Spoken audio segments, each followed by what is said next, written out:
ជនល្មើសដ៏ថោកទាបម្នាក់ដែលបានប្រព្រឹត្តអំពើថោកទាបជាទម្លាប់បានរំលោភស្ត្រីនៅលីវចំនួន184នាក់ពេលនេះគាត់បានចាប់អារម្មណ៍ទៅលើក្មេងស្រីស្លូតត្រង់ម្នាក់ដែលត្រឡប់មកផ្ទះតែម្នាក់ឯងបុរសនោះបានលុបតាមនាងពីក្រោយដោយស្ងាត់ស្ងៀមហើយបន្ទាប់ពីដឹងលេខផ្ទះរបស់នាងគាត់ក៏ចាក់ចេញទៅពេលយប់ជ្រៅស្ងាត់ជ្រុងបុរសនោះបានឡើងតាមបំពង់ហ្គាសវាចូលទៅក្នុងផ្ទះក្មេងស្រីនោះដោយសត្វពស់ពេលនោះក្មេងស្រីកំពុងនៅក្នុងបន្ទប់ដេកដោយមិនដឹងថាគ្រោះថ្នាក់បានមកដល់ឡើយបុរសនោះបានសម្លឹងមើលរូបរាងស្រស់ស្អាតរបស់នាងទីបំផុតគាត់មិនអាចទុកចិត្តបានក៏អន់ទៅថើបនាងដោយមាត់ដ៏ស្មោកគ្រោកទោះជាយ៉ាងណាពុកមាត់គ្រើមបានកោះលើស្បែកនាងបណ្ដាលឲ្យនាងភ្ញាក់ឡើងភ្លាមឃើញបុរសពុកមាត់អាក្រក់នៅចំពោះមុខនាងក៏ស្ទុះងើបអង្គុយហើយស្រែកសុំជំនួយភ្លាមឃើញដូច្នោះបុរសនោះក៏ប្រញាប់ដកកាំបិតតូចមួយចេញមកគំរាមបំបិតមាត់នាងគាត់ឃើញភាពភ័យខ្លាចក្នុងភ្នែកនាងក៏គិតថានាងប្រកាសជាមិនហ៊ានទប់ទល់ឡើយហើយមានអារម្មណ៍ថាបានគ្រប់គ្រងស្ថានភាពភ្លាម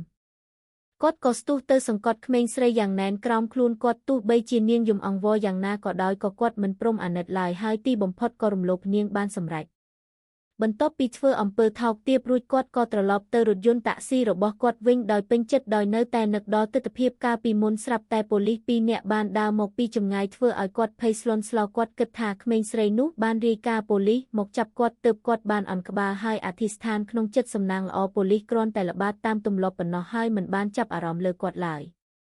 ឃើញប៉ូលីសចាក់ចេញទៅបុរសនោះក៏សើចដោយមានអារម្មណ៍ថាខ្លួនឈ្នះព្រោះវាមានន័យថាក្មេងស្រីនោះមិនបានរាយការណ៍ប៉ូលីសទេហាក់ដូចជាការគំរាមកំហែងរបស់គាត់មានប្រសិទ្ធភាពចាប់តាំងពីជោគជ័យក្នុងលើកនោះមកបុរសនោះកាន់តែហ៊ានឡើងគាត់បានបដូរគោលដៅជាបន្តបន្ទាប់ក្នុងរយៈពេលត្រឹមតែ1ខែគាត់បានរំលោភស្ត្រីជាង10នាក់រហូតដល់ថ្ងៃមួយនៅពេលបុរសនោះកំពុងលុបមើលគោលដៅគាត់បានឃើញថាអ្នកស្រុកដែលនៅក្បែរនោះកំពុងដំឡើងសំណាញ់ការពារចោលគាត់ក៏បានសួរនាំហើយដឹងថាប៉ូលីសបានទទួលតម្រុយខ្លះហើយការដំឡើងនេះគឺដើម្បីការពារការរំលោភសេពសន្តិវៈពីជនវិកលចរិត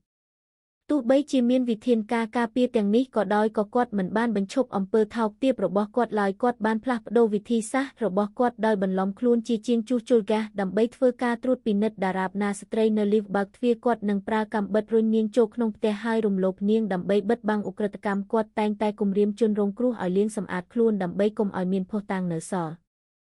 មានម្ដងក្រោយពីគាត់រំលោភក្មេងស្រីម្នាក់រួចមិត្តភក្តិស្និទ្ធស្នាលរបស់ជនរងគ្រោះបានទូរស័ព្ទមកធ្វើឲ្យគាត់មានគំនិតភ្លាមគាត់បានឲ្យក្មេងស្រីនោះហៅមិត្តភក្តិរបស់នាងមកហើយបន្ទាប់មកគាត់ក៏បានរំលោភមិត្តភក្តិនោះនៅចំពោះមុខនាងអ្វីដែលគួរ